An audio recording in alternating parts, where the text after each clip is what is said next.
Father දැන් අපි දකින ප්‍රාගිතිහාසය ගැලවීම ඉතිහාසයේ ස්වාමීන් වහන්සේ විවිධාකාර පුද්ගලයන්ව සූදානම් කරන්නේ එතුමාණන්ගේ යම්කිසි මේ කාරණාව සිද්ධ කරගෙන යන්නට. එතකොට මේ සැලැස්මේ අරමුණ අවසානයේදී මේ ගැලවුම් කරුවාණන් තුලින් මේ ලෝකයේ මුදාලෙන එක. එතකොට ෆාදර් අපි කොහොමද මේක තේරුම් ගන්න එක එක චරිතත් එක්ක ඊසාක්, ජාකෝබ්, ජෝසෆ්ලා මේ ඔක්කොගෙම චරිතත් එක්ක කොහොමද මේක ස්වාමීන් වහන්සේ කරගෙන ආවේ? කොහොමද මේ සූදානම් කිරීම සිද්ධ කරේ උන්ගේ ජීවිත තුළ? ගැලවීම ඉතිහාසයත් ප්‍රාග්ඉතිහාසයත් ලස්සනයි. දෙවියන් වහන්සේ කොහොමද තමාගේ අරමුණ ඒ සැලැස්ම ඉටු කරන්නේ? ප්‍රාග්ඉතිහාසය අපි ගත්තොත් අපි දකිනවා නෝවා. අපි දන්නවා ආදම් ඒව දෙවියන්ගේ සැලැස්මට පිටුපැවුවේ නිසා පාපය ඇති වුණා. අපි මෙනෙහි කළා. ඔවුන් අතර සම්බන්ධකම් විසිරුණා. එතකොට දෙවියන් වහන්සේ අපි දකිනවා ප්‍රාග්ඉතිහාසයේ නෝවාව කැඳවනවා. නෝවා අපි දකිනවා දෙවියන්ගේ හඬට සවන් දෙනවා. දෙවියන් කියන දේ සොයනවා. ඒ නිසා දෙවියන් වහන්සේ ඌට කිව්වා නැවක් හදන්න කියලා. එතකොට නෝවා ඒ හඬට සවන් දෙමින් නැවක් හදනකොට අනිත් අය මොනවද කිව්වේ? මහා මෝඩෙක්, වතුරත් නෑ, ජල ගැල්මකුත් නෑ, මේ මොකද මේ නැව හදන්නේ? ඒ නිසා ඔවුන් කියන අපි කමින් බොමින් අපි ප්‍රීතියෙන් ඉන්න. නමුත් නෝවා ඒ හඬට නෙමෙයි සවන් දුන්නේ. නෝවා හඬට සවන් දුන්නේ තමුගේ ඇතුළාන්තේ නේද? නිසා නෝවා මේ නැව හදලා ඉවර වෙනකොට මොකද උනේ? කවුරුත් නොසිතූ මොහොතක මහා ජල ගැල්මක් ආවා. ඒකෙදි මොකද උනේ? සියලු දෙනා විනාශ වුණා. නෝවා නෝවාගේ පවුලේ අය විතරයි ගැලවුණේ. එතකොට ස්වාමින් වහන්සේ ක්‍රියාපොතේ අපිට කියනවා 16:30 ගැලවීම ලබන්න මොනවද කරන්න ඔබ අදහන්න. එතකොට ඔබේ පවුල ගැලවෙනවා. ඒ නිසා නෝවා පිළිතුරු දෙනකොට නෝවාගේ පවුල ගැලවුණා. ඒ නිසා නෝවත් එක්ක උන්වහන්සේ අපි දකිනවා ගිවිසුමක් ගහගත්තා. ඒ දේ දුන්න තුල ආය මම විනාශ කරන්නේ නැහැ. ඒතර ගැලවීම ඉතිහාසය අපි දැක්කා ආබ්‍රහම්ගේ කැඳවීම. ආබ්‍රහම්ට මොනවද දෙවියන් වහන්සේ කියන්නේ? දේව ගර්භයයි කියන්නේ. අර ඊසාක පූජා කරන්න කියන මොහොතේදී ආබ්‍රහම්ට මොනවද දැනුනේ? මෙච්චර මං කැප කළා, මෙච්චර වෙලා මම දෙම කළා ඊසාක පූජා කරොත් මට මොනවද ලැබෙන්නේ? මගේ අනාගතය මොකක්ද වෙන්නේ? ආබ්‍රහම්ට හදවතේ බෑ ඊසාක පූජා කරන්න. ඒත් ආබ්‍රහම් බලනවා ඇයි මට බැරි? තමුගේ හදවත විමසුවා. ඇතුළාන්තයට ගියා. එතකොට ආබ්‍රහම් දැක්ක ඉස්සර මගේ අනාගතයේ දෙවියන්, මගේ ජීවිතයේ දෙවියන්, මගේ බලාපොරොත්තු දෙවියන්, දැන් මගේ අනාගතයේ ඊසාක්, මගේ බලාපොරොත්තු ඊසාක්, මගේ ජීවිතයේ ඊසාක්. එතකොට ආබ්‍රහම් දැක්ක තමුන්ගේ හදවතේ ඒ හෘද සාක්ෂිය තුල දෙවියන්ගේ තැන මටත් හොරා ඊසාක් කරගෙන. එතකොට ඊසාක්ගේ රූපේ හදවත තුල නැල්ලා දෙවියන්ට වඩා ඊසාක්ට ආදරය කළා. දෙවනසේ දැක්ක එක පාපයක්. ඒකයි පළවෙනි පඬිතේ කියන්නේ ඉහළ ආහසෙවත් මහා පොළොවත් උන්වහන්සේට සමාන රූපයක් නෙලන්න එපා. රූප නමස්කාර කියන්නේ එළිය නෙමෙයි තියෙන්නේ. මේ හදවත තුල දෙවියන්ට අයිති. ඒ හෘද සාක්ෂිය තුල දෙවියන්ට අයිති දන වෙන කාටවත් දෙන්නට බෑ. ඒ ආබ්‍රහම් තීරණය කළා නෑ දෙවියන්ගේ දේ දෙවියන්ට දෙන්න. ඒ ආබ්‍රහම් මොරිය කන්දට ගිහිල්ලා අපි දකිනවා දරසෑ කාලා ඊසාක මරන්න යනකොට ස්වාමින් වහන්සේගේ දූතයා කියන ආබ්‍රහම් නුඹ ප්‍රේම කරන එකම පුතා පූජා කරන්න තරම් නුඹ දේව ගරුව ඇති පුද්ගලෙක්. එතකොට දේව ගරුබිය කියලා කියන්නේ දෙවියන්ගේ දේ දෙවියන්ට දෙනකොට. ආබ්‍රහම් දේව ගරුබිය ඇති පුද්ගලෙක් උනේ දෙවියන්ගේ දේ දෙවියන්ට දෙනකොට. ඒකයි අද සුද වචනේ කියන්නේ ප්‍රඥාවේ සුද්ධාත්මයන් මෙහෙවීමේ මුල් පියවර තමයි දේව ගරුබිය. එහෙනම් දෙවියන් වහන්සේ ඔබ මාව ගෙන යන්නේ දේව ගරුබිය ඇති පුද්ගලයන් වෙන්න. ඒතර දෙවියන් වහන්සේ ආබ්‍රහම් පොරොන්දු නොබ ආබ්‍රහම් විතර ඊසාගේ පුතා විතරක් නෙමෙයි ඔබ ජාතින්ගේ පියෙක් වෙනවා. එතකොට අපි දකිනවා ආබ්‍රහම්ට දුන්න ඊසාක්ට දරුවෝ දෙන්නෙක් හිටියා. ඒසව් සහ ජාකෝබ්. ඒසව් දෙන්න නිමුණ්ඩු දෙන්නෙක්. ඒසව් ප්‍රථම පුද්ගලයා, දෙවනියා ජාකෝබ්. එතකොට ඒසව් දඩයම් කරනවා. එතකොට අපි දකිනවා දවසක් ඒසව් දඩයම් කරගෙන බඩකින් එනකොට ජාකොබ් මොනවද කනේ සුප් කෝප්පයක් අරගෙන ඉන්නවා. ඒසවට මේ සුප් සුවඳ දැනෙනවා, මනසට දැනෙනවා, මාංශයට දැනෙනවා. ඒතර ඒසව කියනවා මට බඩකිනි, මට ওই සුප් කෝප්පේ දෙන්න කියලා. ඒතර ජාකොබ් මෙතනදී මොනවද කියන්නේ? හරි මං සුප් කෝප්පේ දෙන්නම්. හැබැයි ඔබ මට කුළුදුලාගේ උරුමය දෙන්න. එතකොට ජාකොබ්ට දැන් මොකක්ද දෙන්නේ? කුළුදුලාගේ උරුමයද සුප් එකද? වඩා දැනෙන්නේ සුප් කෝප්පේ. වඩා බඩකින්න දැනෙන්නේ ඉල්ලන්නේ සුප් කෝප්පේ. ඒ නිසා තමගේ කුළුදුල ආශිර්වාදයේ පාවලා දීලා මේ සුප් කෝප්පේ ගත්තා.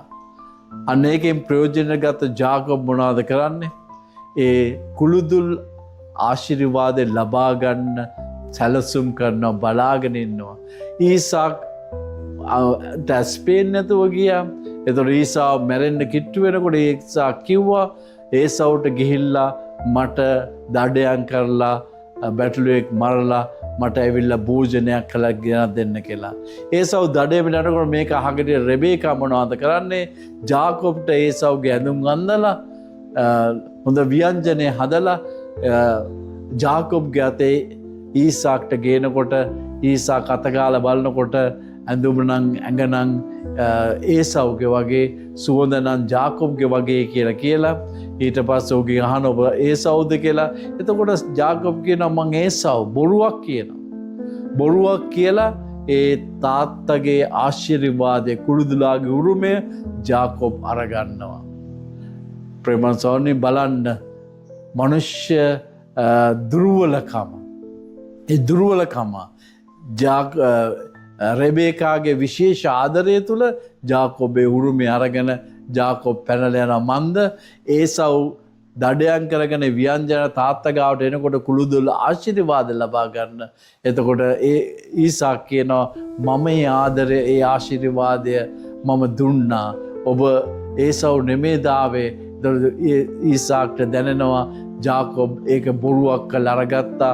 එතකොට ඊසාක් කියන මට ඒක ආයෙ දෙන්න බෑ. ඒක ආයෙ මට ඒ ආශිර්වාද ඔබට දෙන්න බෑ. එතකොට ඒසව් ගොඩාක් දුක් වෙනවා. ඒ දුක් වෙලා ඊට පස්සේ ජාකොබ් පැනලා යනවා. ඒ පැනලා ගිහලා අවුරුදු ගණනාවකට පස්සේ ජාකොබ්ට ඕන ඒසව් හම්බ වෙන්නට එන්න. ඒසව් හම්බ වෙන්නට එනකොට මොකද සිද්ධ වෙන්නේ? ජාකොබ් ඔක්කොමල්ලා යවනවා.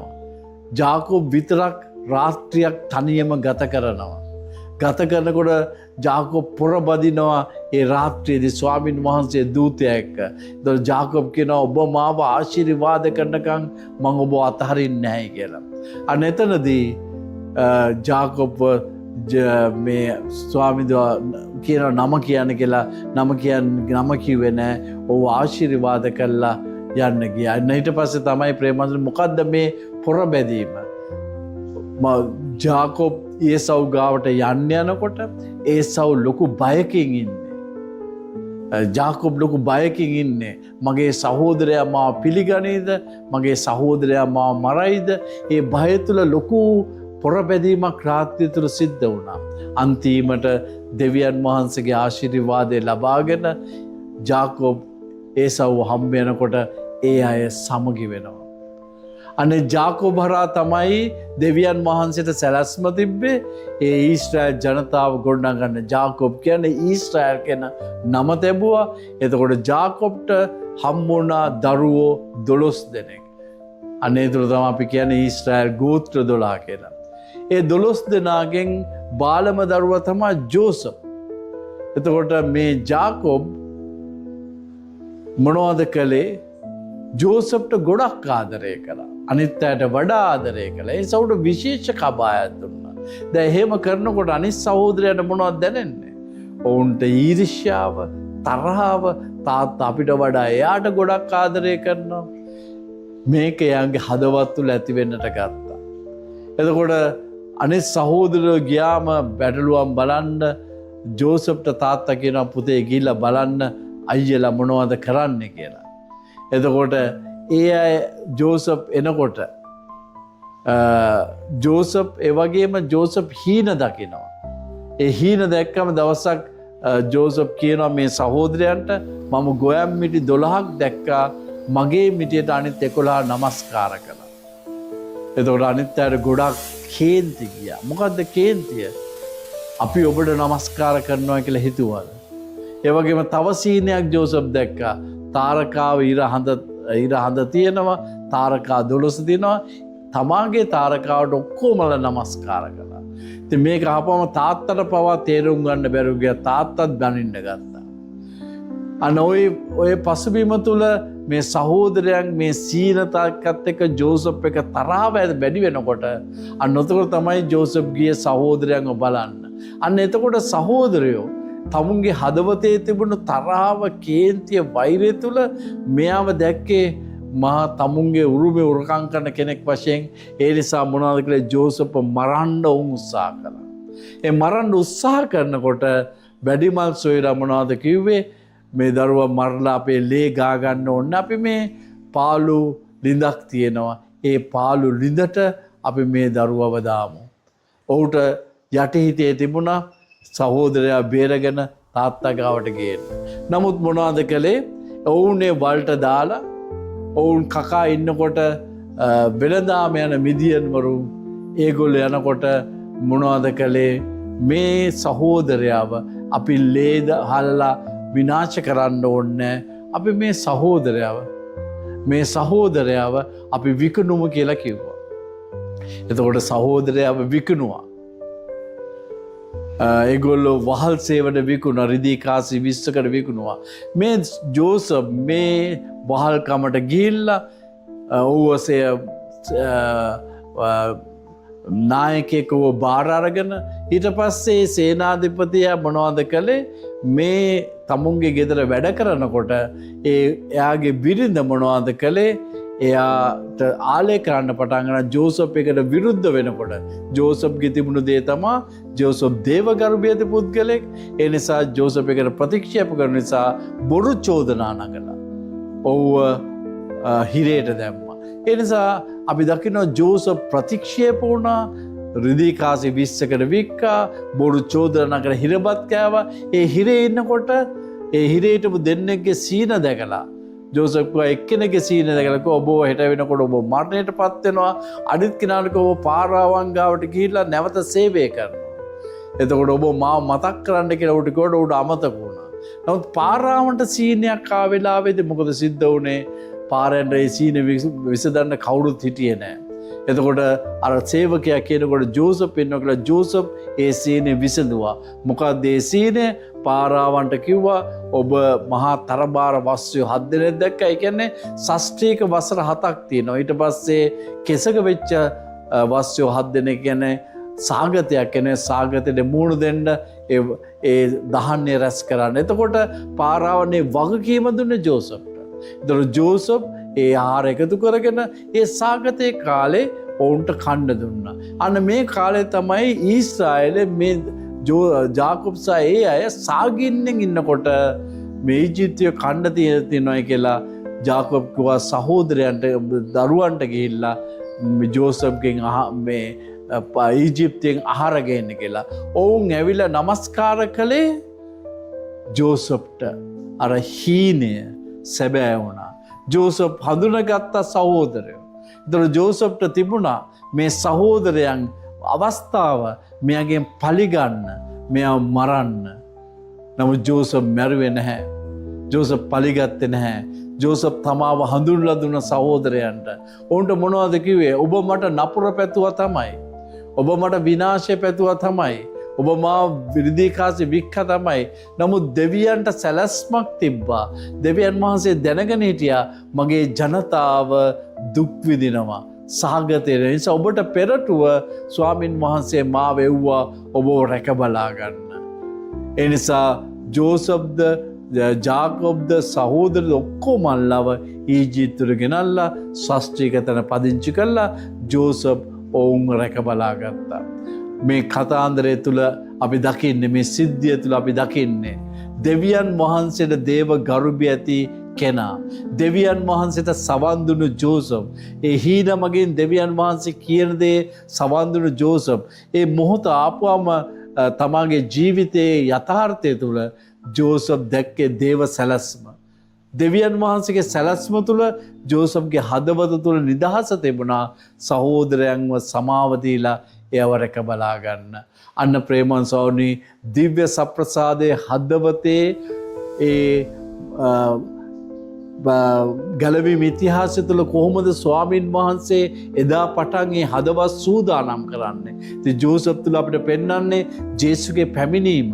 ජේසු ඇවිල්ලා කරන්න යන දේ අපි දකිනවා ජෝසප්ගේ ජීවිතය තුළ. ඒ නිසා අද ස්වාමීන් වහන්සේ ඔබට මට කතා කරන දෙයකයි. අපේ ජීවිතයේ කිසි දෙයක් සිදු වුණේ අහඹු ලෙස. සිදු වුණ සමහර ප්‍රතික්ෂේප කිරීම, නොඑක ආකාර හදවත් බිඳීම් හැම දෙයකටම දෙවියන්ට සැලැස්මක් තියෙනවා.